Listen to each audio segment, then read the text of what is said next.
Lideramos el camino de la opinión pública y buscamos que la cultura del debate alcance consensos y soluciones a los problemas de nuestro país.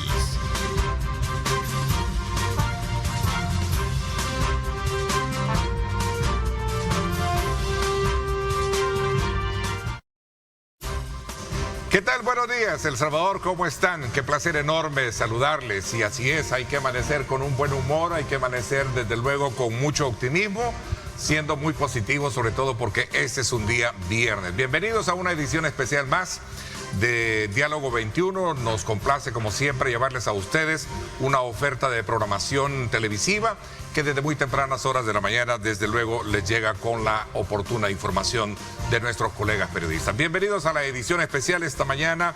Quiero saludar cordialmente a Vladimir Melara. Bienvenido, Vladimir, ¿cómo estás? Qué gusto. Gracias, Ernesto, por la invitación. Un gusto también compartir espacio acá con los distinguidos amigos y amigas. Así que gracias por la invitación. Siempre. En efecto, Bessie Río me decía que había amanecido con mucho, ¿qué? Con mucho brillo, ¿no? Hemos amanecido contentos y contentos, ¿verdad? No, quiero aprovechar para mandarle un saludo a un televidente que hoy está cumpliendo años, el periodista que ya conocen todos, Guillermo Portillo, que siempre está pendiente del programa y que hoy está cumpliendo años, así que felicidades en esta nueva vuelta al sol. Bueno, sí, saludos cordiales a Guillermo, un saludo y un abrazo especial, que Dios te bendiga muchísimo. Saludo muy cordialmente también al profesor Rafael Goche, bienvenido, ¿cómo está?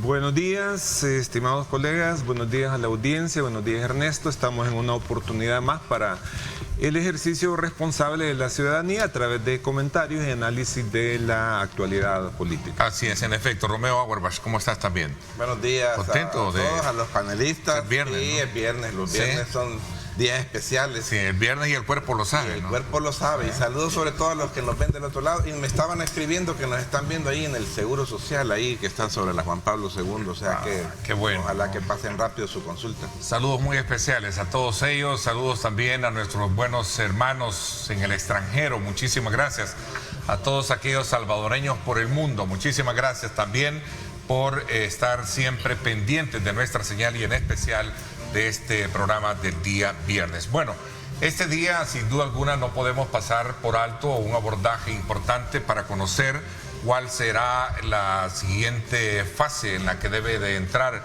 el caso COSAVI desde el punto de vista de los afectados, ¿verdad?, en esta situación.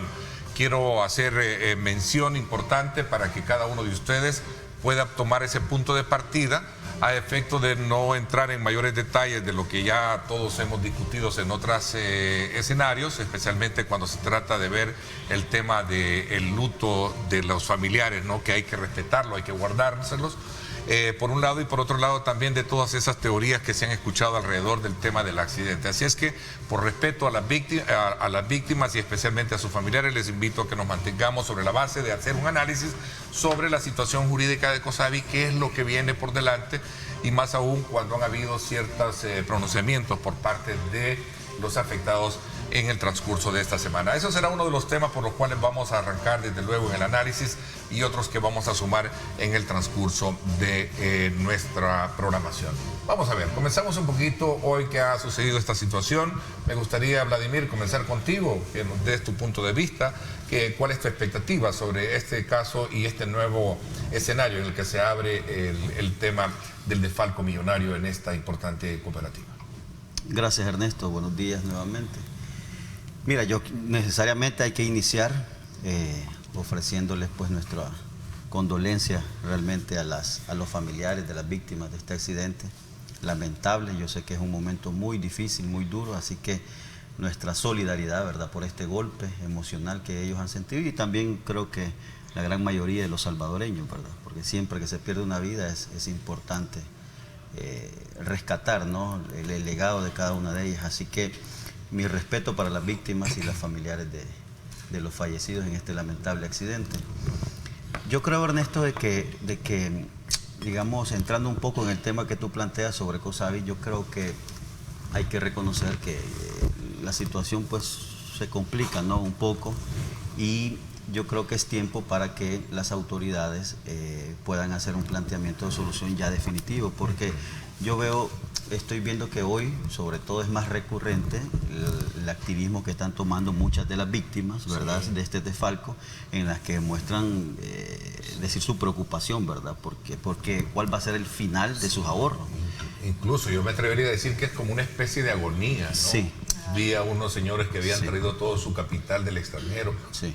Y yo creo que lo hablábamos en el espacio anterior, el viernes pasado, de que mucha de la gente era un pequeño capital que tenían, que no necesariamente era un sobrante o una liquidez, sino que era a lo mejor incluso un ahorro, un retiro de sus pensiones a aquellas personas que no lograron oficialmente o cumplir los requisitos para un retiro digno, pero retiraron esa plata que habían ahorrado durante muchos años. Algunos tenían 20, 25 mil, 40 mil, si tú quieres, hasta 50, 60, si tú quieres, pero eso significa para ellos el retiro digno, y muchos de los testimonios hablan de la esperanza que tenían en seguir siendo incluso ellos independientes, ¿no? De no tener que recurrir a sus hijos, a algún familiar, y que, bueno, tú sabes que cuando la edad avanza, pues las enfermedades se hacen aún más presentes. Entonces, yo creo que el Estado salvadoreño, y aquí yo hago un llamado muy respetuoso también a la Asamblea Legislativa, para que de una vez por todas puedan incluso intervenir y hacer un planteamiento de solución definitivo.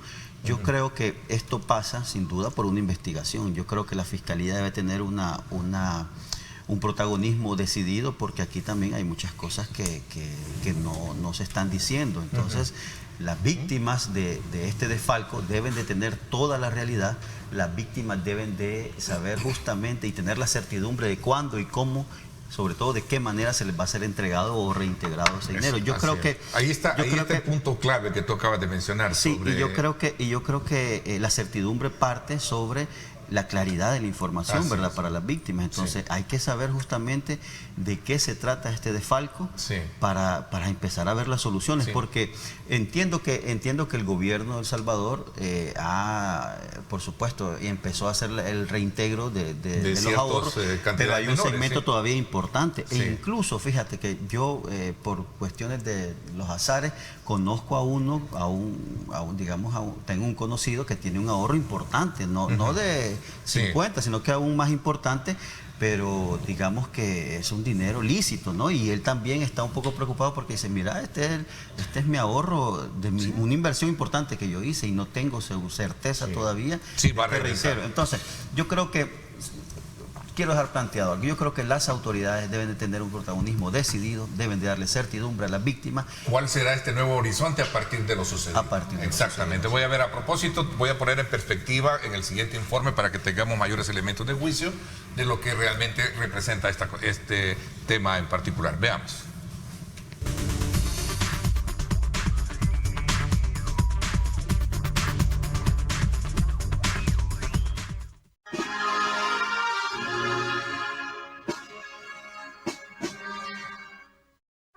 El país se encuentra consternado por la trágica muerte de varios efectivos policiales y militares en un accidente aéreo.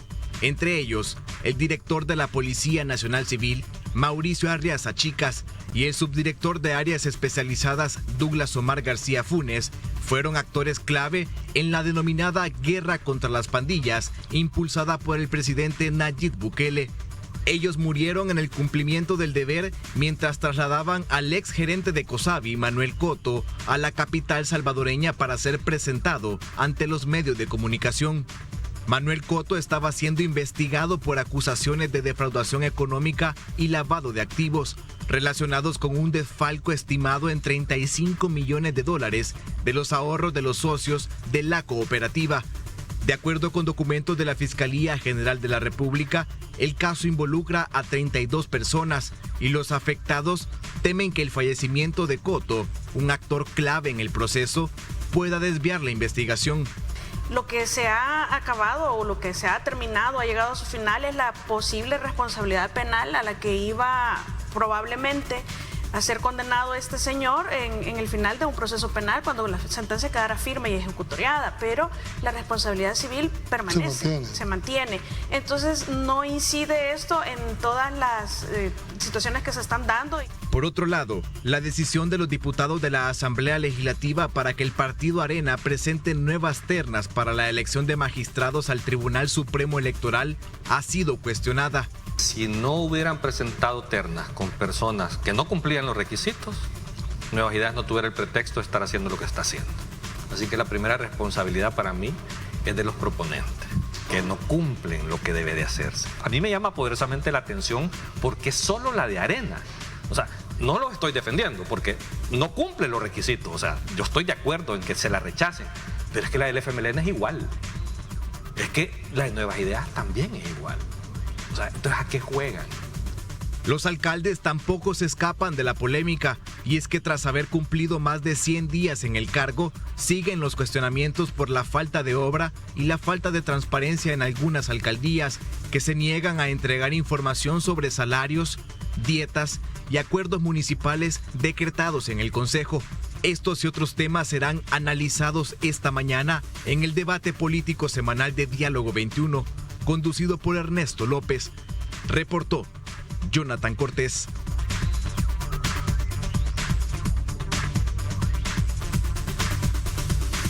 Bien, gracias nuevamente, Jonathan, por esa información. ¿Cómo quedará el caso Cosavi? Ya que, como ya lo describía bien el reportaje, pues una de las figuras claves en esto, el principal gerente, pues ya no está hoy a raíz de toda la situación que pasó. Contigo, Romeo, luego Bessie y luego el profesor.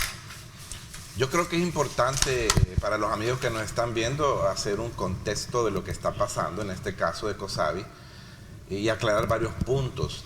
El primero, no tiene nada que ver esto con el gobierno, ni con funcionarios de gobierno, ni lo inició el gobierno, ni lo está haciendo el gobierno de una u otra forma directa. El gobierno está supervisando por medio de la superintendencia que se devuelva este dinero.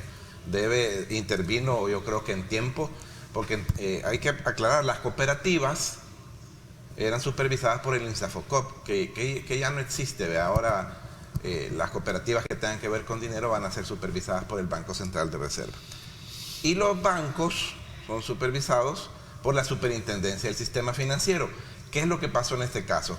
Cosavi quería convertirse en banco y en ese proceso la Superintendencia llegó y lo que no vio INSAFOCOP, voluntaria o involuntariamente, la Superintendencia sí lo detectó e intervino.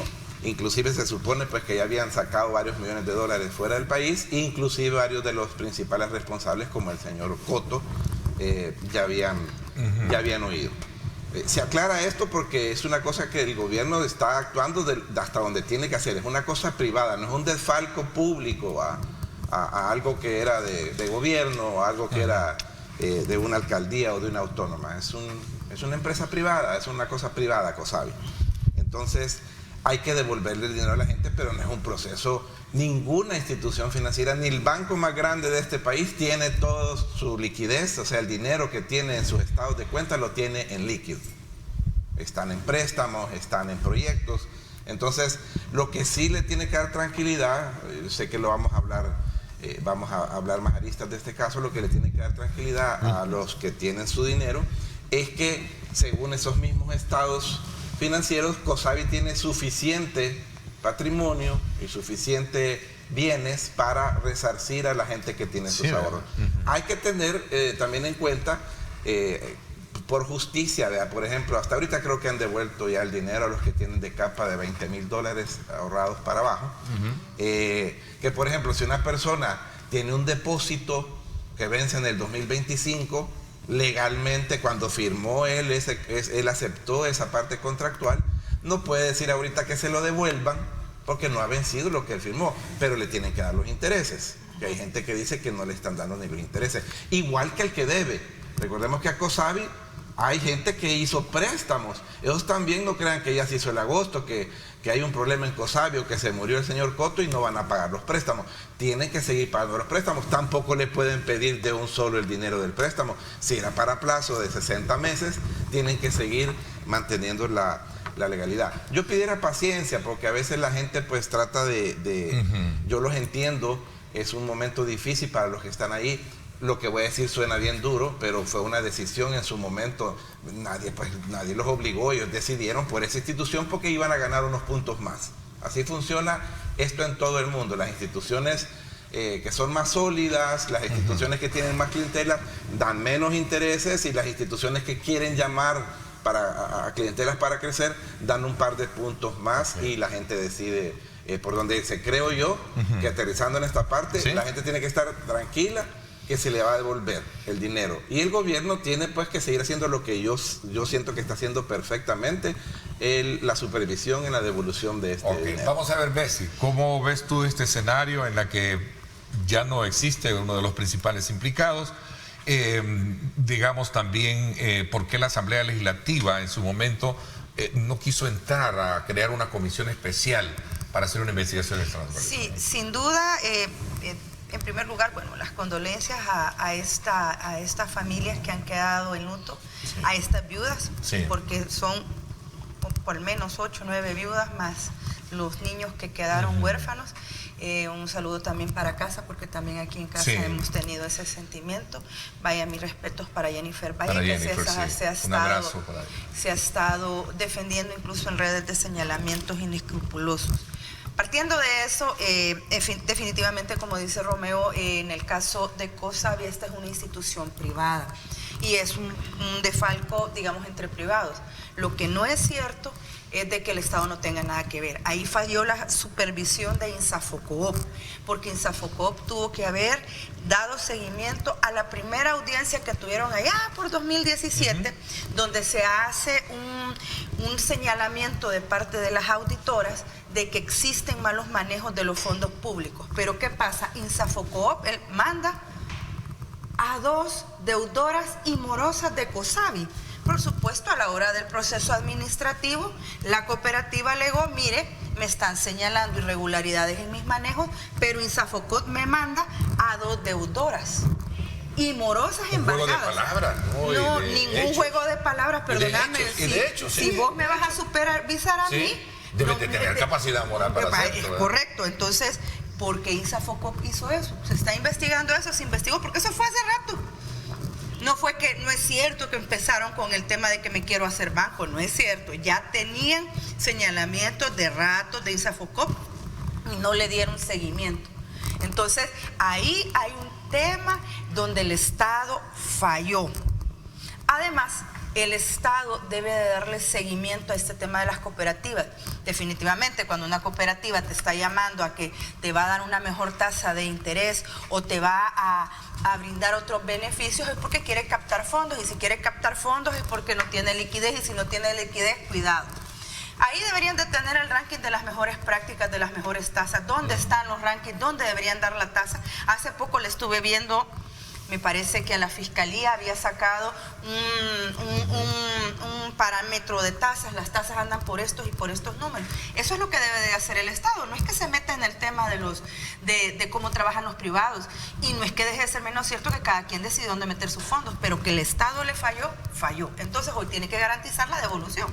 Con el fallecimiento del señor Coto, pues como explicaba Tania Pastor en el video y en el programa de Pulso Ciudadano, se extingue la acción penal, pero la persona jurídica que es COSAVI, esta sigue teniendo en poder las propiedades, y con esta se puede dar seguimiento para las indemnizaciones o el pago de las deudas que tienen. Ojalá que se cumpla el pago de los depósitos a plazo, que definitivamente tienen que ser pagados en la fecha donde concluye, pero que les estén dando el pago de interés, porque no se vale que estés pagando los préstamos con tasas de interés y a la hora de los depósitos a plazo ahí te estén haciendo la jugada chuca. Ojalá que la Asamblea Legislativa tome a bien hacer la petición, que la metan ellos mismos si quieren, pero hagan el fideicomiso. Creo que esa idea de Marcela Villatoro debería de ser tomada en cuenta. Ok, interesante. Profesor, cuéntenos cuál es su punto de vista. ¿Qué cree que podría pasar con este caso para los próximos meses?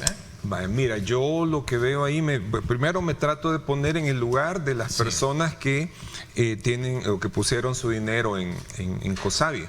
Evidentemente, si yo estuviera en esa posición de que veo que hay una cantidad importante de dólares que probablemente representan ahorros de muchos años, pues para mí sería difícil escuchar que me recomendaran paciencia, pero el hecho objetivo es que es lo que tienen que tener, es decir, paciencia. ¿Por qué razón? Bueno, cuando tú te pones a pensar de dónde puede salir el dinero para que las personas vayan recuperando progresivamente sus ahorros, pues yo solo veo como tres fuentes, ¿verdad? Una, que es las personas que hicieron préstamos a COSAVI y que tienen que ir pagando esas obligaciones. Es una manera de recuperar cierto dinero que puede ir para los que tenían ese dinero ahí. Segundo, bueno, propiedades, ¿verdad? Que en algún momento pudiera ser que a través de la venta o subasta de esas propiedades pues se recuperará algo.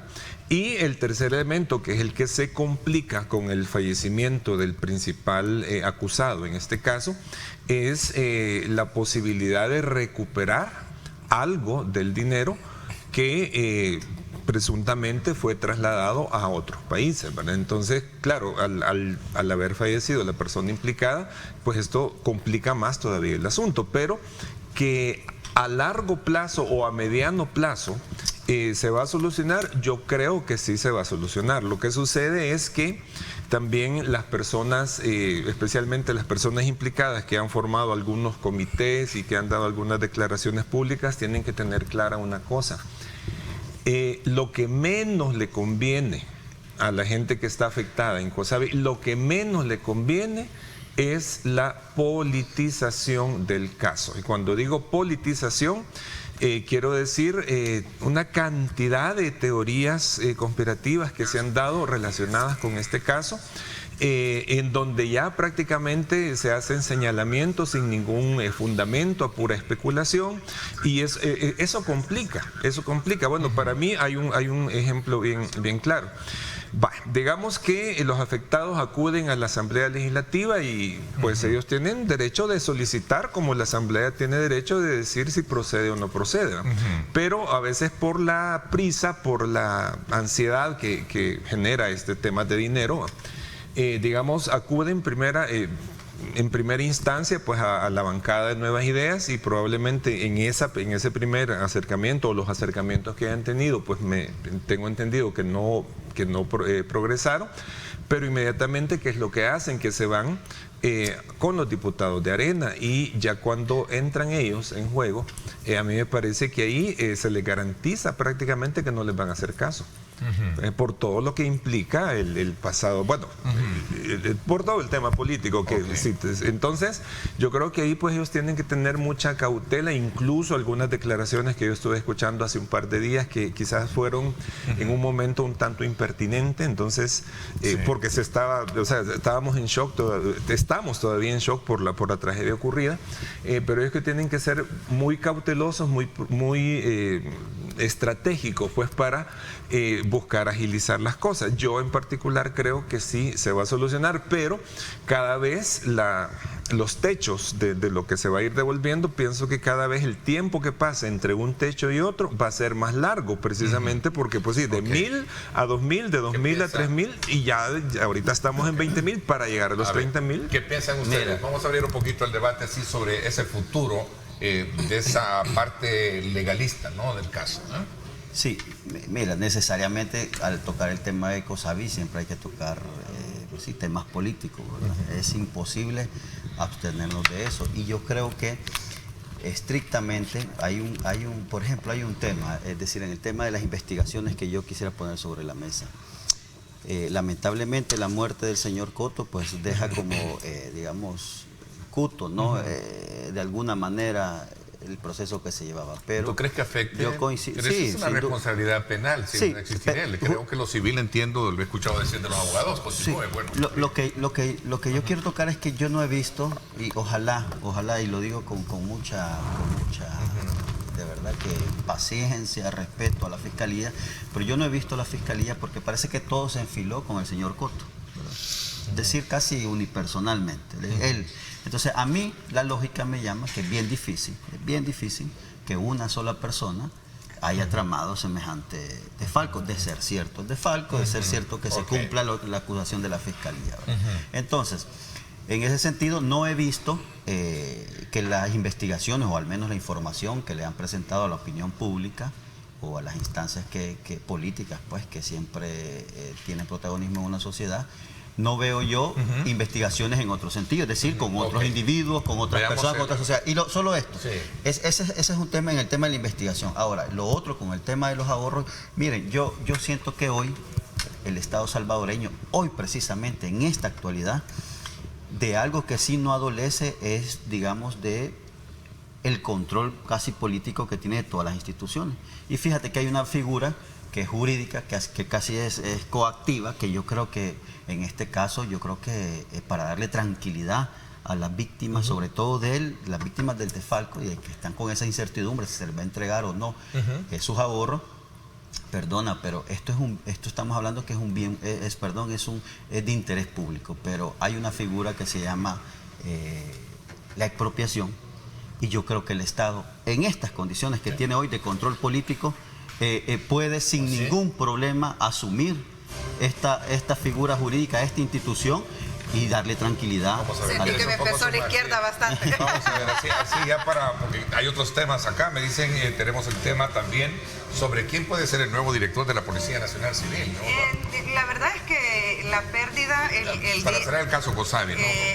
La pérdida del señor Cotto no inhibe a que se recuperen los fondos, y deben de haber más responsables, y el Estado tiene que resolver en esas circunstancias. A ver, yo creo que los que tenemos esta posibilidad maravillosa de dar opinión en micrófono, debemos también de llevar esa calma. Por ejemplo, la Asamblea Legislativa primordialmente no tiene nada que ver en este asunto. Aquí hay una institución que se llama Superintendencia, que es la que sabe en qué momento debe de pedir o no si va a haber un fideicomiso. Y por eso te digo, llevar calma, ¿qué significa? Bien lo decía Bessi, ¿en qué año fue que se dio estos primeros síntomas? 2017, gobierno de Sánchez Serén. Entonces, lástima que dejaron al mismo presidente de tampoco esta administración. Gobierno de Sánchez Serén. Entonces, pero es el mismo funcionario. Como yo no quise meter eso, porque aquí estamos en respeto a las víctimas que hay que resolverles. Si lo politizamos, ¿qué tiene que ver la diputada Villatoro en meter una cosa que no conoce? Si no sabe si la superintendencia sabe que este es el momento de hacer un fideicomiso o no.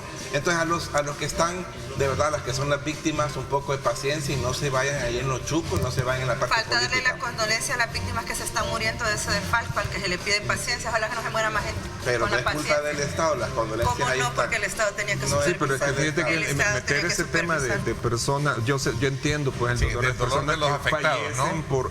Pero ahí es donde hay que tener mucho cuidado de no decir por culpa del Estado es que fallecen estas personas. Es decir, yo creo que ahí también hay que separar un poco. Si el Estado no cumple su rol de supervisión y a raíz del no cumplimiento hay un desfalco, es responsabilidad del Estado cada uno de los muertos que hayan después de eso. Ok, esa es tu opinión personal. Así es. Voy a la pausa, 7:01 minutos.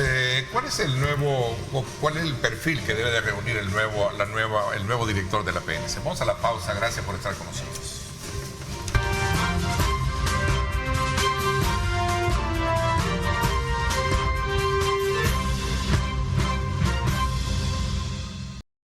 Bueno, a esta hora de la mañana, como siempre, les invitamos a ustedes a que prueben una taza de café de calidad, ¿no? Calidad rico. Así que desde ya por eso le invitamos a que saboree un rico café, el café perfecto, café rico.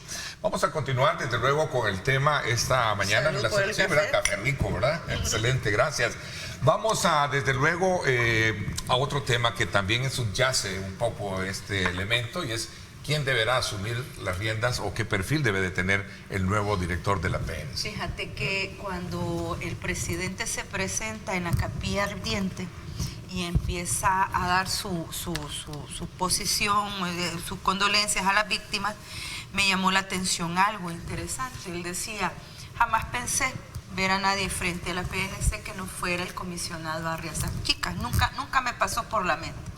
Pero si me hubiese tocado elegir, era el carabinero, era el comisionado Douglas García Funes. Entonces ahí tenía él al número 1 y al número 2 en el tema de la PNC, y ahí que quedó en evidencia, al menos a mí en lo particular, que todo ese montón de teorías conspirativas no tenían razón de ser, porque nadie se pega un disparo en el pie. Estamos hablando del director de la policía y la segunda opción de no haber tenido a Arriaza, quienes fallecieron en este lamentable accidente, pero el respeto que tenían tanto, y es por la trayectoria, ¿no?, de ser desde las primeras generaciones, tanto de Arriaza como de Carabinero,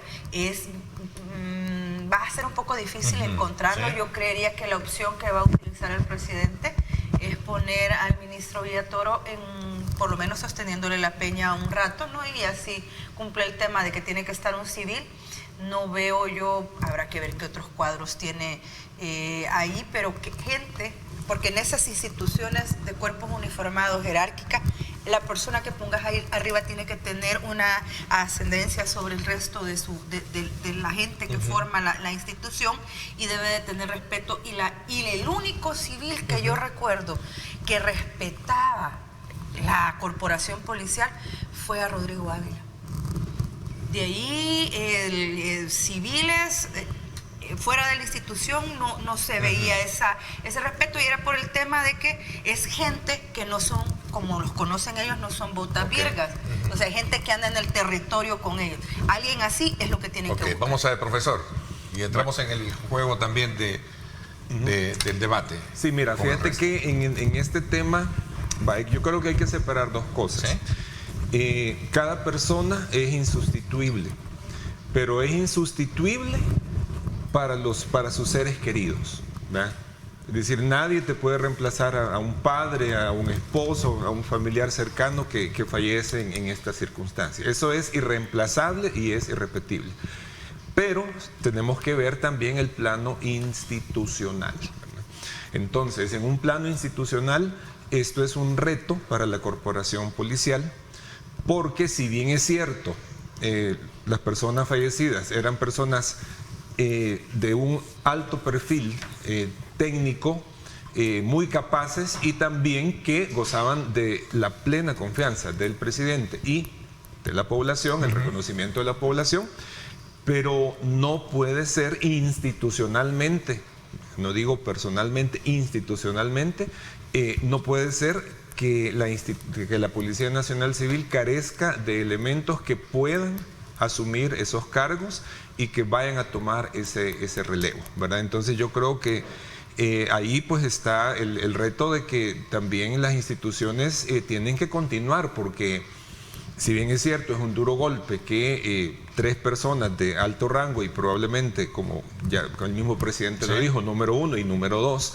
su segunda opción, pues es un duro golpe para la corporación policial, pero hay cosas que siguen y que deben seguir. El plan de seguridad, la política de seguridad deben continuar, y deben continuar con personas que dentro de la misma corporación puedan asumir ese rol.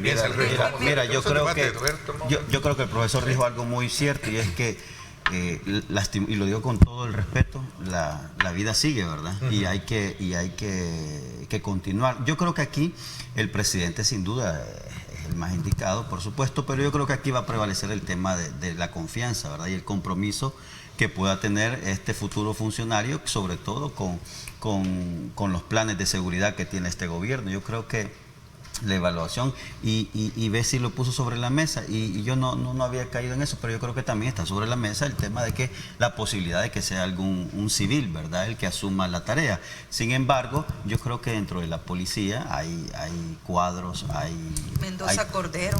Sí, bueno. Es decir, sin duda hay elementos que tengan, por supuesto, y es que, pero la corporación es una de las instituciones que ha sufrido sobre todo mayores capacitaciones, mayores formaciones, y tiene, yo creo que, un nivel de preparación en el tema táctico, en el tema de experticia, en el tema incluso jurídico.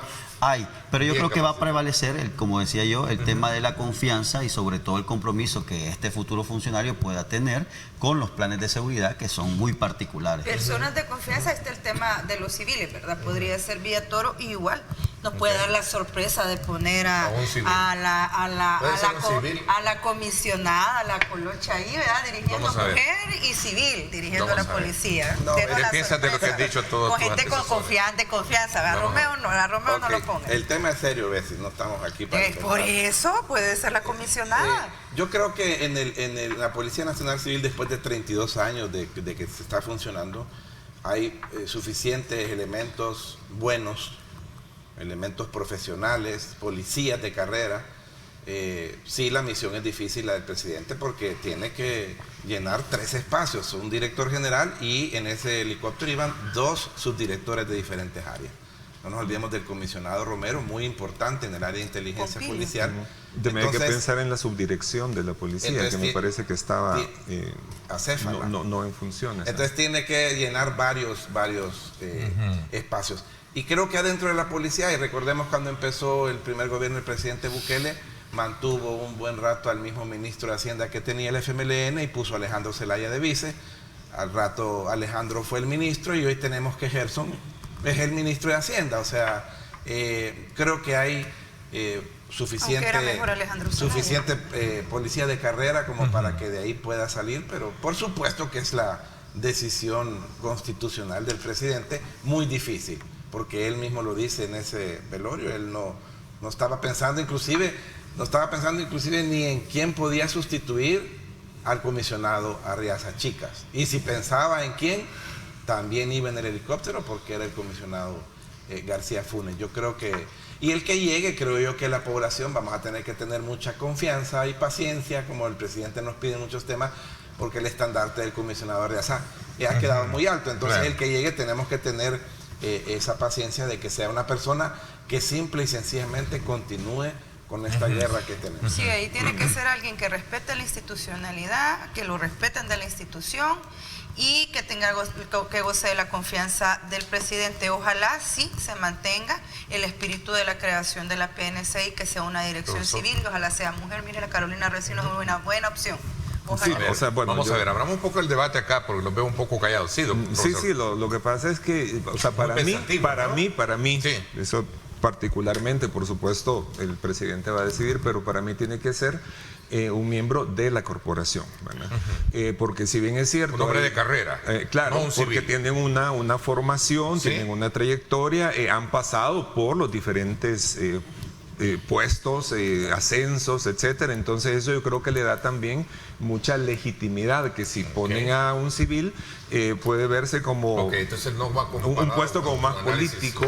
El espíritu de la PNC era que fuera civil, ¿no? Ahora, lo que yo decía era que definitivamente la persona que llegue tiene que gozar de respeto del jerárquico de la gente, por eso es que se busca alguien de carrera, pero la idea es ir haciendo alarde de esto. Sí, pero yo creo que en un momento como el que estamos, que no ha concluido, no ha concluido todavía el tema de la guerra con las pandillas, ¿verdad? Aunque digamos se respira un ambiente de tranquilidad y todo, pero entendemos que hay todavía una buena cantidad de pandilleros al acecho y que todavía estamos en una fase crítica, porque si se suspende o si se desvía o si se trastoca el esquema que se traía en este momento, existe una alta posibilidad de darles chances de reagrupación. Entonces yo creo que tampoco es bueno, o sea, puede haber un civil, pero digamos la mística, el respeto interno, el compromiso institucional creo que es importante, y yo creo que tiene que ser una persona de formación profesional. Independientemente la confianza, sin duda estos cargos son de confianza y el presidente no va a poner a la pata que le falta de su triunfo en el tema de seguridad de su equipo de seguridad, no va a poner a alguien que no le tenga confianza, sin lugar a dudas. Mira, sí, perdón, yo creo que aquí conjeturas podemos estar haciendo, pero yo creo que lo importante, y también es una oportunidad para el presidente, que esta elección que haga, bueno, y coincide también con su nuevo periodo presidencial, que esta elección que haga también le genere confianza a la población, es decir, alguna especie de vínculo, a pesar de que digamos que el anterior, yo sé que muchas personas pues apreciaban, ¿no?, el trabajo, pero sin embargo en la situación en la que estamos, con un régimen de excepción vigente y con esta relación que hay, que lastimosamente es viciosa entre la delincuencia, sin duda también se necesita un director de la Policía Nacional Civil que tenga una vinculación un poco más cercana con la población, que genere confianza y que al menos genere también una expectativa de qué es lo que va a suceder con los planes de seguridad, ¿no? Ok, interesante. ¿Qué piensas tú de esto, no? ¿Va o es mejor alguien con una experticia? Es un punto interesante, ¿no? Porque... Mira, yo creo que cuando el presidente asumió en el 2019, Arriaza Chicas no era una persona de su confianza ni amigo de él. Aquí la institucionalidad de la policía va a respetar al comandante general de la Fuerza Armada y al presidente constitucional. ¿A quién decide? Y hay que buscar uno de carrera, son propuestas serias, pero el presidente va a decidir. Bueno, sí. Ahí te voy a ver cuando estés saludando a la comisionada. Bueno, la propuesta de Bessie es la comisionada. Por supuesto que tiene la capacidad para hacer muchas cosas, muchos cargos. Ok. Vámonos al tema, transparencia en las alcaldías, que es otro de los temas que este día queremos poner en perspectiva, porque algunos alcaldes se han negado a rendir cuentas sobre la gestión durante los primeros 4 meses. Ese es un informe que hemos estado periodísticamente examinando. Vamos a continuar esta mañana, como siempre, también agradecerles a ustedes que nos hagan llegar sus comentarios, sus preguntas. Aquí estamos, dispuestos a interactuar con ustedes. Por favor, en la parte inferior de la pantalla de su televisor está nuestro número de WhatsApp para que nos escriba. Pausa y regresamos con más.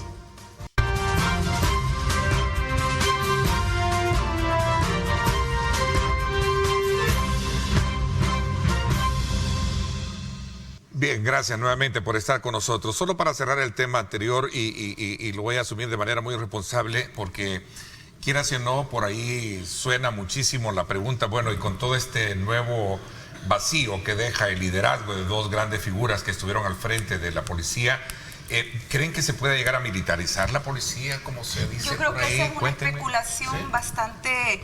No me gusta lo especulativo, pero... Sí, no, pero y debatirlo. Lo que sucede es de que el espíritu con el que surge, y nuevamente repito, la Policía Nacional Civil es volver civil que los cuerpos uniformados. Veníamos de tener cuerpos uniformados represivos como la Guardia, como Hacienda, como la PH, que eran instituciones que se dedicaron a reprimir a los ciudadanos, lejos de ejercer su trabajo. ¿No sería conveniente a tu criterio? No, y no creo que lo vayan a hacer. Sí, yo lo que veo es que de hecho la policía y la Fuerza Armada han estado trabajando bastante en conjunto.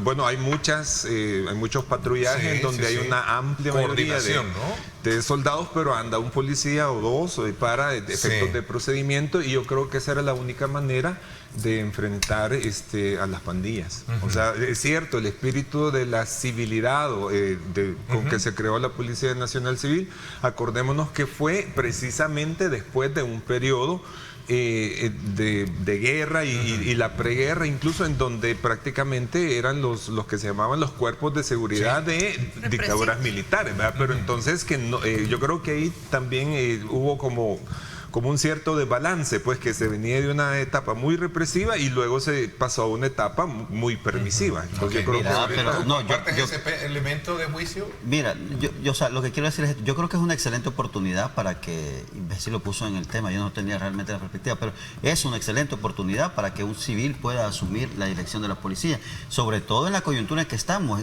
y el profesor lo ha dicho muy bien, enfatizó en el tema de esa relación que hay de los efectivos militares con la policía.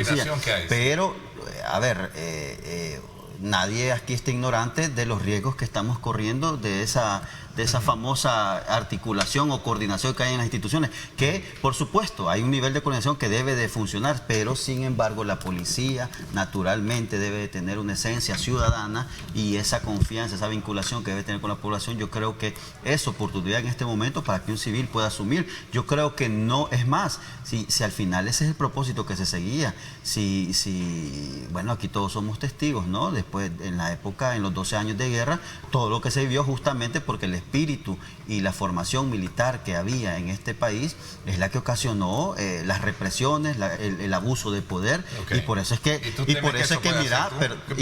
la policía, perdonen, pero aparte de la Procuraduría de los Derechos Humanos y del Tribunal Supremo Electoral, fueron una de las principales conquistas de los acuerdos de paz, y desnaturalizar a la policía es un riesgo que siempre está latente. Entonces hoy es oportunidad para que el señor presidente de la República pueda tomar cartas en ese asunto y trate de tener una mayor vinculación ciudadana. Ok, vamos a ver, tú compartes, solo para cerrar ya este ciclo y entrar al tema no hay ninguna parte donde diga que el requisito es que sea civil. Lo que es prohibido es que sea un militar. En esta ocasión, después de que hemos tenido policías de carrera como directores, creo que se puede seguir en el mismo énfasis. Ya sacar aquellas cosas del pasado, que si recuerdan que la Fuerza Armada era represora, no, yo les recuerdo que hoy el pueblo ama a su Fuerza Armada, que es lo que importa.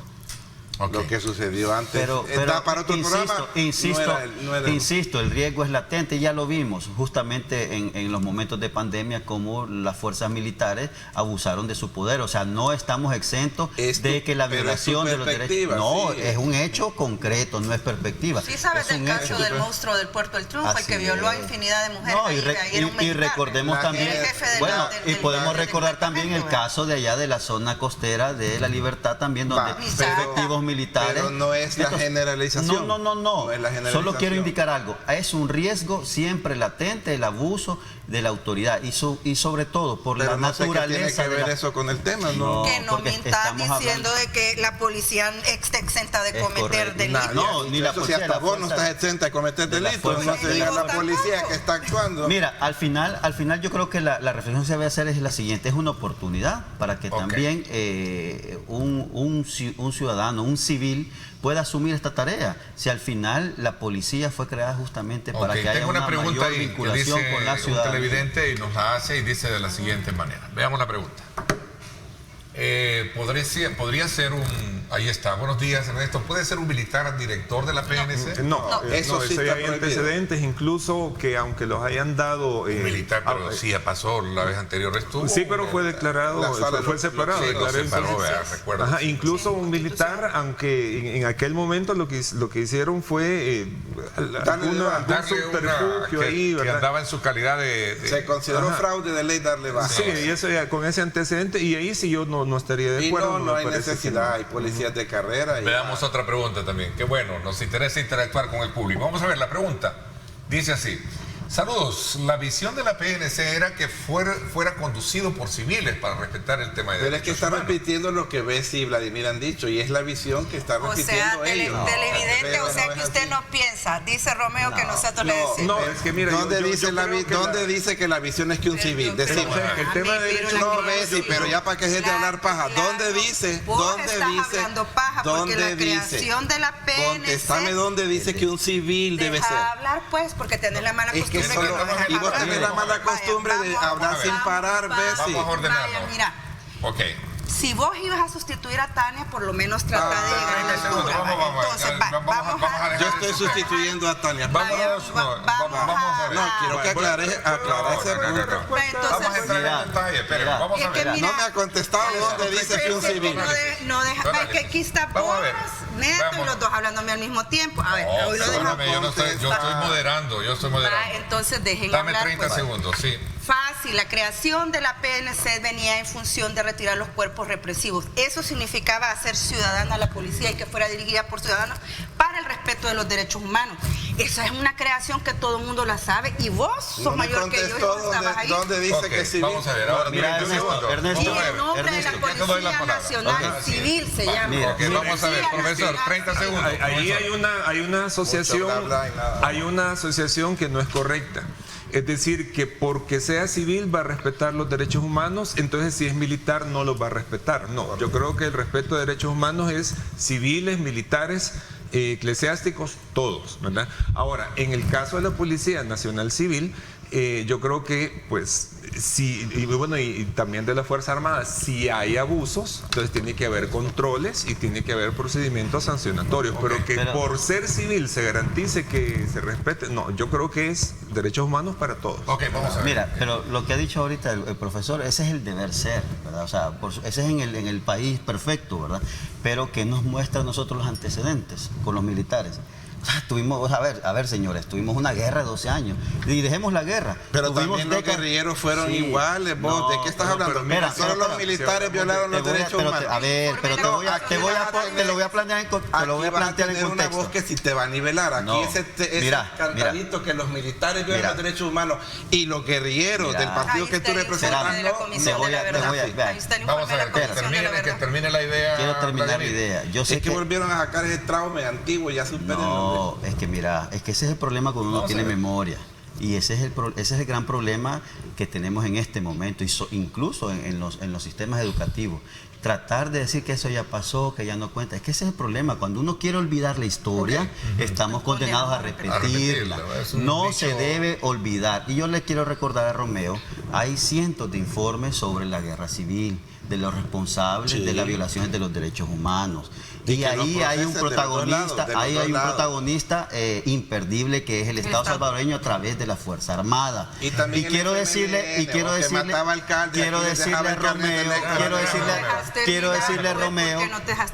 a Romeo, es un debate, Bessie. Quiero decirle a Romeo que, miren, cuando vos decís los guerrilleros, yo te quiero decir también el origen. O sea, los guerrilleros no fueron unos robots, unos extraterrestres. Unos santitos. No, quiero decirte que el origen... Y los militares unos malos. El origen y la gente juzgará, vaya, no te preocupes. El origen de esta fuerza... El tema no era este, pero ustedes sacaron... Mira, hagamos funcionar el debate, ¿te parece? Yo hablo, tú después hablas. No tengo ningún problema. Me encanta. Hagamos funcionar el debate. Mira, yo lo que te quiero decir es que el origen de esta fuerza, como tú dices, guerrillera, es un origen popular. O sea, ahí no andaban extraterrestres, andaba pueblo salvadoreño. Te quiero decir quiénes se sumaron. Popular que el FMLN ahorita tiene 0 diputados, 0 alcaldes, que era pero te voy a decir algo, fue tan popular que obligó al Estado salvadoreño a sentarse en una mesa a negociar el respeto de los derechos humanos, ¿verdad? Entonces imagínate lo popular que fue. Es más, fue tan popular que recibió un apoyo internacional porque no se hubiese sentado en la mesa los alemanes, los venezolanos, los mexicanos, los franceses, los ingleses, incluso el gobierno norteamericano, como tú dices, si no fuese popular. Entonces, la memoria, quiero concluir este tema. La Policía Nacional Civil debe de perseguir una conexión, una vinculación con la ciudadanía. Ahora, no hay una conexión. Romeo, esas chicas tenían y lo digo con un planteamiento respetuoso. No hay que subestimar ese riesgo que se corre del irrespeto de los derechos humanos de la actual Fuerza Armada. O sea que el comisionado de esas chicas no tenía conexión popular. De hecho, no he mencionado pero es el que van a sustituir. Estamos hablando de la sustitución. No vengamos aquí a hacer que no digan. Estamos hablando de la sustitución. Interesante. Voy a esta pregunta para dejarla planteada. Me preocupa que ya se recogió el pelo, ya la vieron, ¿verdad? Vamos a una pausa, no sin antes esta interesante pregunta también. Buenos días, ¿la PNC era conducida por un militar, ya que el grado nunca se pierde? No. Recordemos que la fundación de la PNC se hace con un porcentaje de militares. Se refiere al comisionado de esas chicas, porque viene de la fuerza. Sí, pero es la fundación, pero es la fundación de la PNC. 7:30 minutos, interesante el debate. Vamos a una pausa y regresamos con más.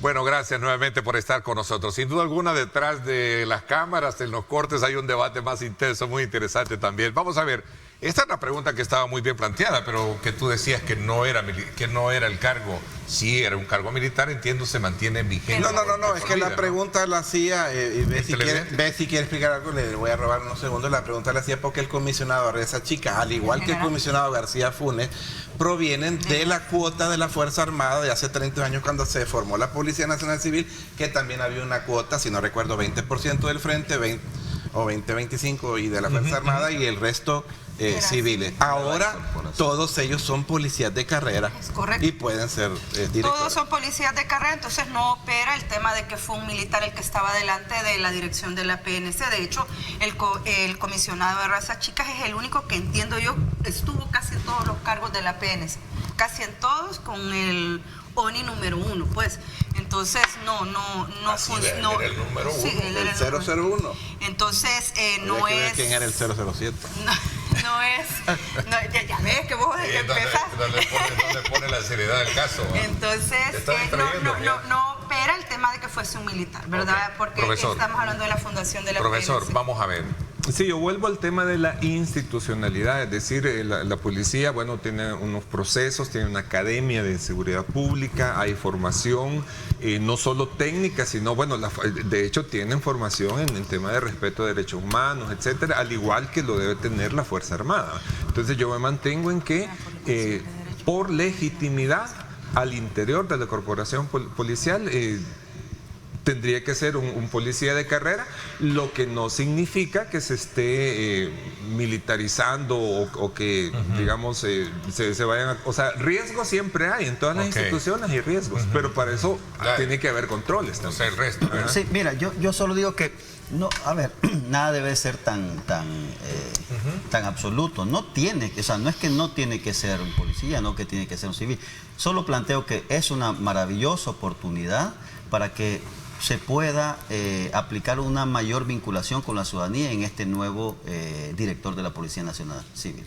Yo creo que la confianza y el compromiso, ya lo dije, al final nosotros aquí estamos haciendo conjeturas, pero el señor presidente de la República seguramente esas son las principales tareas que va a tener estos días, ¿no? De elegir a su próximo director de la policía, y sobre todo porque es un funcionario que está en una vinculación directa con él, es decir, es de teléfono a teléfono. Tiene que ser con confianza. Y va a prevalecer, repito, el tema de la confianza, y conociendo también, al menos con lo que hemos visto y cómo se conduce el presidente, a lo mejor, y nos da la sorpresa, y nombra algún civil en la dirección de la policía. No es descartable. Ok, yo creo que sí, logramos despejar todas aquellas dudas alrededor de este otro, digamos, hito que se enmarca dentro de lo que es precisamente el momento coyuntural que se vive en el país, como es lo acéfala que está la institución en este momento en términos de nombramiento y el nuevo perfil que debe asumir bajo ese liderazgo, como bien apuntaba el profesor, de saber que pareciera ser que la guerra contra las pandillas todavía no ha concluido. Creo que al final decía, todavía remanentes que hay por ahí para seguir dándole vigente todos los programas que se han impulsado. Y para que no se queden, sobre todo porque hay estudiantes de Derecho que ven este programa, lean el artículo 168 de la Constitución Ordinal 17, parte final, vea. La Policía Nacional Civil, sus funciones. 17. Organizar, conducir y mantener a la Policía Nacional Civil para el resguardo de la paz, la tranquilidad y el orden de la seguridad pública, tanto en el ámbito urbano como en el rural, con estricto apego al derecho, al respeto de los derechos humanos y bajo la dirección de autoridades civiles. Así que ahí ¿Qué incluye los policías de carrera? ¿O está vos querías saber dónde iba a decir que la autoridad era civil, la Constitución. No. Vos La eso Policía Nacional Civil de Policía. Regrésenlo donde dijo de que en qué parte estaba escrito. Ahí está la Entonces, ¿en qué Constitución. parte han separado usted ahorita que un policía de carrera no es civil? No te vengo a dar clases de derecho. No, hombre, no me pudieras dar, fracasaría. Yo lo que no quiero porque vos es que hay una diferencia entre civiles y militares, ¿verdad? Sí, civiles y militares, pero... ¿Y un policía de carrera es un La civil? Constitución dice dirigida por autoridades civiles. O sea, un policía de carrera. 168, ordinal 17. Ok, policía de carrera es civil. Anótelo, estudiante. Entonces violaron la Constitución con esas chicas. Dame tu opinión como abogada. Ya dijimos que él venía en la fundación y no operaba el tema. Entonces no me dio, podemos pasar si quieres otro tema. Bueno, sí, ya podemos pasar a otro tema. En este caso es importante que la gente sepa que cuando alguien te dice a dónde dice y se lo decís y después distrae, es porque no quiere aceptar que pero perdió no el has debate. dicho si violaron la Constitución con esa chica. Ya habíamos respondido eso. Entonces puede ser un policía de carrera, es un civil. Un civil, dice. Vaya. Un civil, y lo que hemos dicho es que hoy tiene la gran oportunidad de que sea un civil que respete los derechos Como humanos. un policía de carrera que es un civil. Pues sí, pero esa es tu opinión y la mía es la mía y no me la vas a hacer cambiar. Ya te dije, hombre, hay que tener argumentos, no es solo porque yo digo.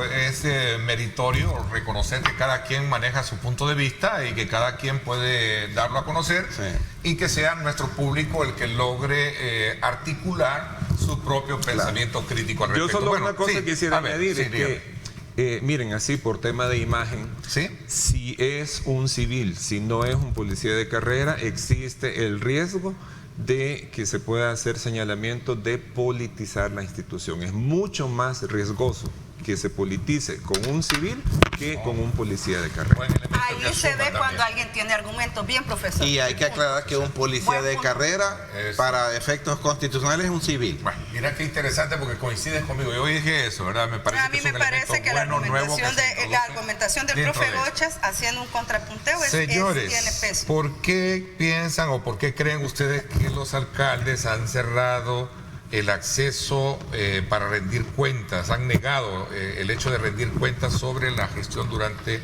los primeros 4 meses? Algunos alcaldías, algunos. Lo que pasa es que después de ese show, de que la toma de rendición es ese 1 de mayo y que se empiezan a subir el salario y que le cae todo el mundo encima y eso siempre se mantiene. Si aquí lo dijimos nosotros en aquel debate de que era importante el tema de que se reunieran los territorios en los 44 municipios, pero que tenía que legislar la Asamblea Legislativa para que no cayeran en la tentación de decir, tengo 5 municipios, 2.000, y ya me sale un salario de 10.000, porque mi responsabilidad es mayor, sin hacer ni siquiera un estudio de las finanzas de la institución. Y lo vimos el 1 de mayo de este año. Lo primero que estaban haciendo, incluso ese alcalde que vino aquí y dijo de que si no le respaldaban con fondos iba a renunciar, y yo lo veo que sigue ahí en el paso, se subieron a 10.000, a 12.000, a 14.000 dólares. Hay gente por el lado de la Unión ganando 14.000 dólares. Esa es una falta de respeto al resto de la población, y me parece, nuevamente, y habida cuenta que el Estado falla por no regular. Ok, mira, esta pregunta es bien interesante que puede despertar muchas inquietudes en ustedes y generar un debate interesante, ¿no?, para el país. Buenos días. ¿Ha fracasado la reducción de municipios hechas por el gobierno, ya que las administraciones municipales dejan mucho que desear? ¿Qué piensan? Tienen la palabra los cuatro. Sí, miren, en primer momento a mí me parece que quizás no es que haya fracasado, porque eso podría hacer pensar que antes estaban muy bien, y no era así. ¿Sí? No era así. Yo creo que lo que ha sucedido es que no se han cumplido las expectativas de mejorar a corto plazo, ¿verdad? Entonces eso yo creo que tiene que llevar un proceso también, un proceso de aprendizaje de los mismos funcionarios, porque hay candidatos a alcalde que se metieron en una camisa que les quedó grande, incluso ahora. Entonces, en todo lo que acaban de entender cómo tienen que funcionar las cosas de otra manera, pues habrá que esperar. Yo creo que ahorita decir que ha fracasado es un poco prematuro. Les quedó grande, pero les quedó grande. Mira, bueno, el salario también. Vamos a ver, también tú compartes eso también. Te veo como callado, regañado. Nada que ver.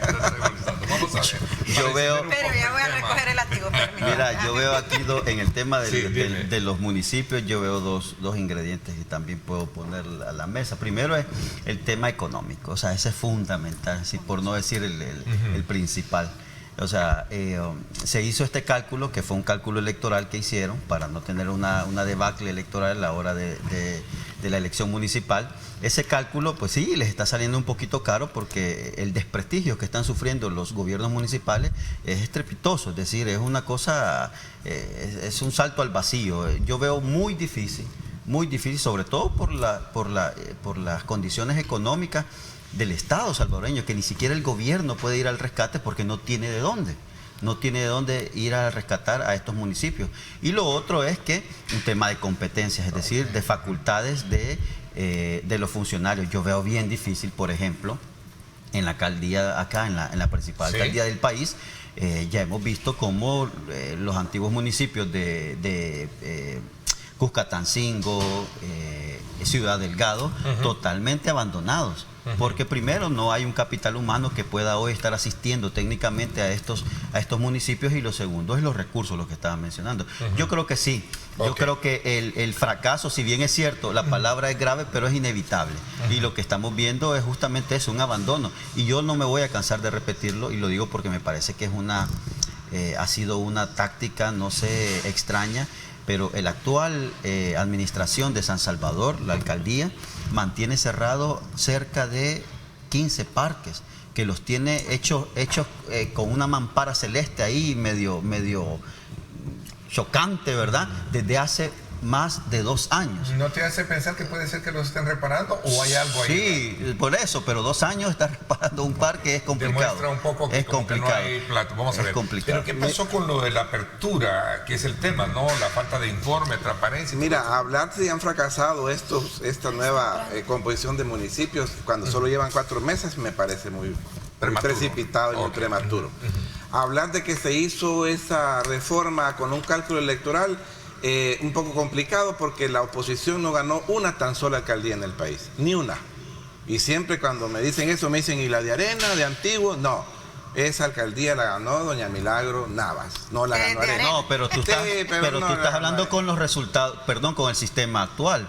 Por eso es que decía yo, fue un cálculo electoral, porque con el sistema anterior, perdóname, pero el FMLN había ganado 23 alcaldías. Bueno, pues, que esa es la comparación que hay que hacer, ¿verdad? Consuelo. Pero te digo, ya ves la diferencia. No, todos salieron con las mismas reglas y no entiendo por qué el FMLN no pudo ganar un diputado o un alcalde. No, es que con las mismas reglas. No, pero ese es un planteamiento bien simplista, carente del conocimiento. Y sobre todo tú, que te dices ser un experto electoral. Estamos hablando del caudal de los votos, territorial. Pero ¿por qué no puede tener el FMLN una alcaldía o un diputado? No, por la reforma que se hizo. ¿Por la reforma o por el rechazo de la gente? Es que mira, es que vos puedes decir que hubo rechazo, por supuesto que hubo rechazo. Entonces yo te lo planteo, te lo contraplanteo. Y entonces, ¿por qué en el otro sistema el FMLN aparece con 23 alcaldías? Hubo rechazo entonces. En el otro sistema de hace 3 años el FMLN sacó 4 diputados de 84. Entonces me estás diciendo que con el anterior sistema iba a haber rechazo en 23 alcaldías para Nuevas Ideas.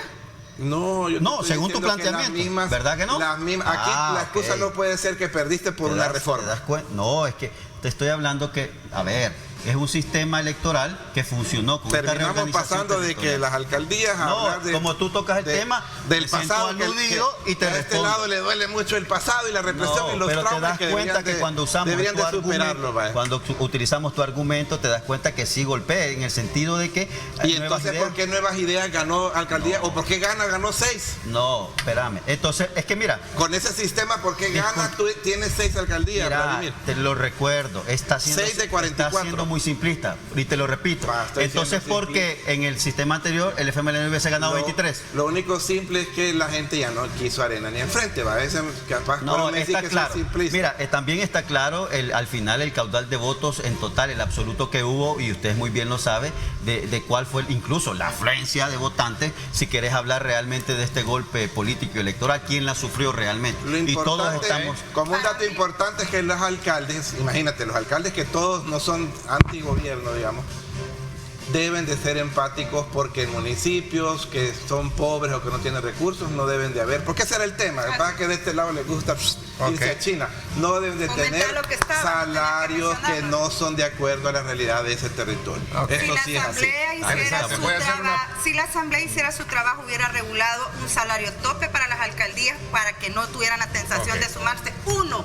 Y 2, evitar que los alcaldes solo le hagan obras al municipio que electoralmente les va a garantizar la reelección. Voy a hacer una pausa. Entonces eso significará. Vamos a continuar un poquito con el tema. Entonces eso significará que si yo gano mi elección con un distrito, solo a ese le voy a hacer obras y no a los demás. ¿Cómo lo obligo a hacerlo a los demás? Ese es el compromiso de la Asamblea. Te meta esa pieza.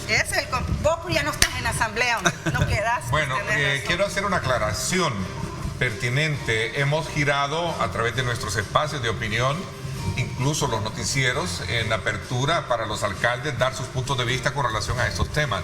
Lastimosamente hemos tenido poca apertura para poder venir y acompañarnos acá en los programas y poder dilucidar todas estas dudas. Solo Sonsonate, quiero aclarar también, me está diciendo producción y es cierto, el alcalde de Sonsonate Centro, Roberto Aquino, ha sido muy responsable de venir a compartir con nosotros sus grandes retos, sus grandes desafíos. Y hemos hablado directamente, ¿tienes plata, no tienes plata? ¿Tienes tiempo? ¿Cómo estás haciendo con esta nueva?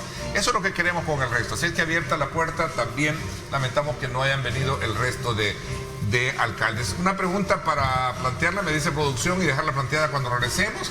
Buenos días, Ernesto, a todo el excelentísimo panel. Qué bueno, ¿verdad? En especial a Bessie, dice, tengo 2 preguntas. Ella misma y ahí estaba digitando.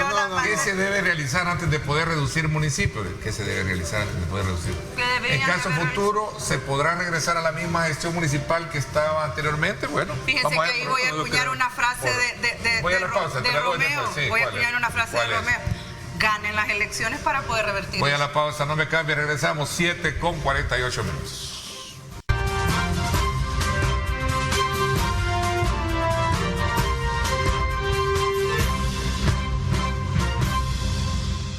Bueno, gracias nuevamente por estar con nosotros a esta hora. Saludos muy cordiales a nuestros buenos amigos que nos escuchan y nos están viendo precisamente desde el pabellón de comedores, me dicen acá, de el Mercado Central. Muchísimas gracias. Un saludo muy especial para todos ellos.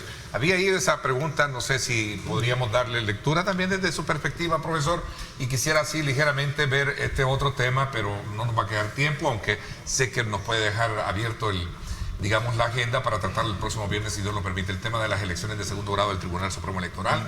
Pero, a ver, nos sabíamos un poco para cerrar el ciclo anterior. Sí, con el tema de las alcaldías y los municipios, mira, yo creo que el hecho de haberlos reducido, de haberlos varios municipios englobados en uno más grande, yo creo que tiene que ver en parte con el tema que estamos viendo, ¿verdad? De los abusos que se dan por parte de los funcionarios electos en las alcaldías, que se recetan salarios que están fuera de su propia realidad económica y en general de la realidad salvadoreña.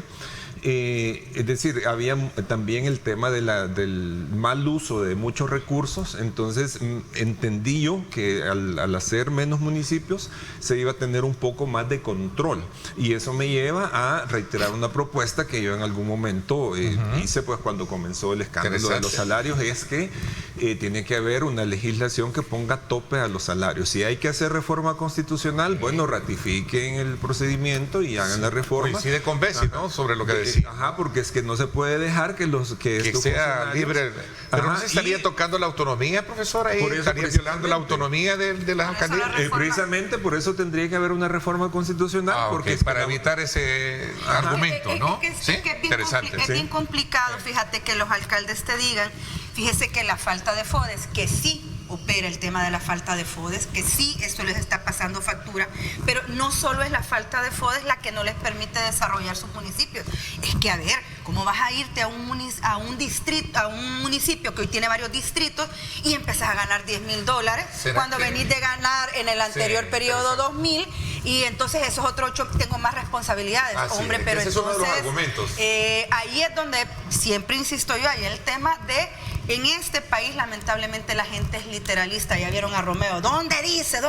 Entonces, si vos no le decís al alcalde que en la ley porque dice tú que no puede diciendo ganar que más, no es civil un policía, a ver si no le des vuelta. No puede ganar más de este salario de acuerdo a la responsabilidad, ya le hubieras puesto tope, pero como no se lo quisieron poner, ahí se han bloqueado. Vamos a delimitar el número de distritos para que sea. Fíjate, Ernesto, que yo creo que la autonomía de las alcaldías se respetaría si se hicieran algunas reformas de ley puntuales. Si tú vinculas que el salario de un alcalde y haces una fórmula, no puede exceder de X cantidad que tenga que ver con los ingresos del municipio. El parámetro. ¿Por qué? Porque entonces ya nadie va a poder decir tengo un salario alto aunque no tengo ingresos. Eso no viola la autonomía, porque al final la autonomía se refiere a otras cosas, ¿vea? Pero claro, el dinero sale del mismo lugar, y no creo que un alcalde que gane 7,000 o 10,000 o 14,000, como dice Bessi, alguien en la Unión, se deba a sus ingresos del municipio. Vamos a ver ligeramente así, porque el tiempo se nos alargó, y este tema de la elección, lo más nuevo es que la Asamblea mandó a Arena a pedir a que mandara una nueva terna. Sí, yo creo que Bessi tiene. Antes de que comiencen a pelear, profesores neutrales. Una cosilla, mira, me parece que el haber mandado a pedir una nueva terna confirma que ya se resolvió la disputa interna que detectamos todos que había entre un sector de Nuevas Ideas que iba a respetar el procedimiento actual de elección con las ternas, tal como dice actualmente la Constitución, y otro sector que quería simplemente no darle los magistrados a Arena y el FMLN. Yo creo que con el hecho de haberle mandado a pedir a Arena que mande una terna elegible, digámoslo así, creo que ya se resolvió ese dilema en ellos, y me parece que ¿por qué solo se la mandaron a pedir a Arena? Bueno, porque es bastante evidente que la de ellos es tremenda. O sea, si hay niveles de cuál es la terna más partidaria, me parece que era la de Arena. La del Frente, yo creo que por lo menos hay una persona que yo conozco y que sé que tiene sus simpatías, pero que es una persona al mismo tiempo muy capaz. Me refiero a Oscar Canjura. Me parece una persona que es un excelente perfil y que ahí deberían aprovechar para resolver ese tema, y que por tema de imagen también al gobierno no le conviene tener un tribunal en sus manos, en su bolsa, sino un tribunal donde haya miembros de partidos de oposición, porque cuando ese tribunal te reconoce tu victoria, entonces eso te da legitimidad. Ok, una lectura muy interesante que nos ha dado el profesor. Vamos a ver de qué. Escucha, el Romeo iba en algún listado, no.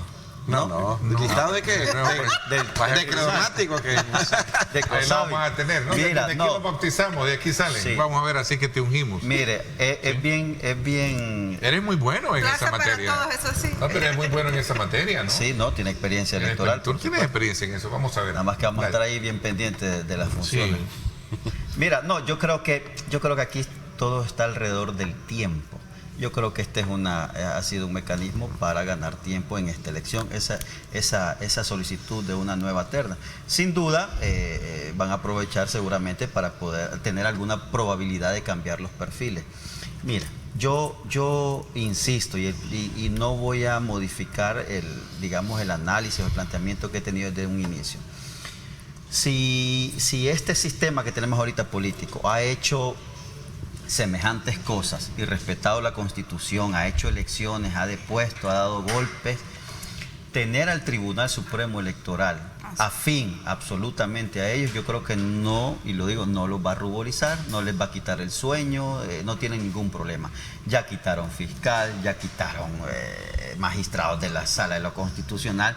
Perdonen, pero cambiar a los magistrados del tribunal y tenerlos afín a ellos es cosa, ya lo dijo es poca cosa. Sí, ya lo dijo el profesor ahí, de que no sería lo conveniente. No sería lo conveniente. Y menos ahora en un contexto con lo que está pasando en Venezuela. Es decir, no queremos parecernos a Venezuela. Para mí es poca cosa. No, pero al contrario, en Venezuela quiero hacer una acotación. En Venezuela hay representación de la oposición. En Venezuela, bueno, una supuesta oposición, pero realmente... No, ahí hay, pues sí, esa es una visión, pero de que hay nominalmente magistrados de la oposición venezolana, hay en ese tribunal. El único que se puede considerar de oposición es el que salió huyendo y dio unas declaraciones en Panamá. Sí, porque al final reconocen que esa batalla está perdida, porque la legitimidad la dieron los votantes del gobierno de Maduro. Pero bueno, ese es tema que ya lo vimos y tal vez lo planteas el otro día, porque sigue siendo interesante.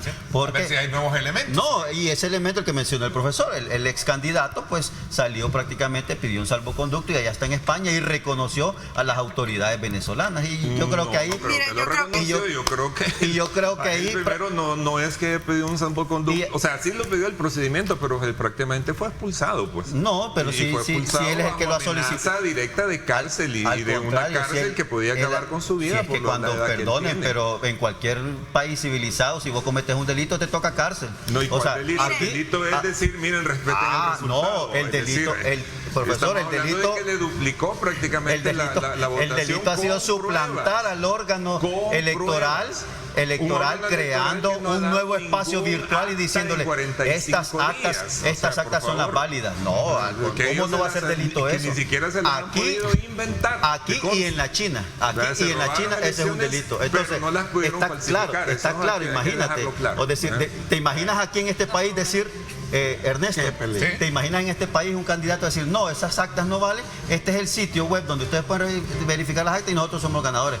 Perdonen, pero ese es un delito, suplantar a una autoridad. Se puede verificar. Entonces, y el organismo competente y por eso, totalmente incompetente. Por eso el presidente electo Nicolás Maduro acudió al Tribunal Electoral para que resolviera. Y el Tribunal Electoral que él tiene en la bolsa. Se imaginarán que estamos hablando del Tribunal Electoral del Salvador. Estamos hablando del caso venezolano. Pero muy interesante, cada quien tiene su punto de vista con relación a eso. Para los que creían que el show era de Romeo y mío. Vamos a ir a tomar un café. Para que no es un debate de altura. Los felicito porque hemos logrado de alguna manera el abordaje de un tema muy sensible que es el caso COSAVI. Primero, por los familiares de las víctimas del accidente. Segundo, porque no hay una investigación concreta todavía. Tercero, por las víctimas del desfalco. Y que bueno, los felicito porque hemos logrado de alguna manera apuntalar aspectos relevantes en la discusión de los temas. Y de eso se trata, cumplir con esa misión que a nosotros nos corresponde y el rol que ustedes también como buenos opinadores. Te agradezco muchísimo. mensaje del presidente el domingo, que aquí hemos especulado el domingo. Vamos a ver, 15 de septiembre. Recuerde, Julio Valdivieso esta noche, Pulso Ciudadano tendrá a Marcela Villatoro a las 8 de la noche por Canal 21 y a las 9 por Canal 19. No se pierda Pulso Ciudadano con Julio Valdivieso esta noche. Gracias, pásenla bien y como siempre recuerden lo más importante, amar a Dios sobre todas las cosas. Gracias. Lideramos el camino de la opinión pública y buscamos que la cultura del debate alcance consensos y soluciones a los problemas de nuestro país.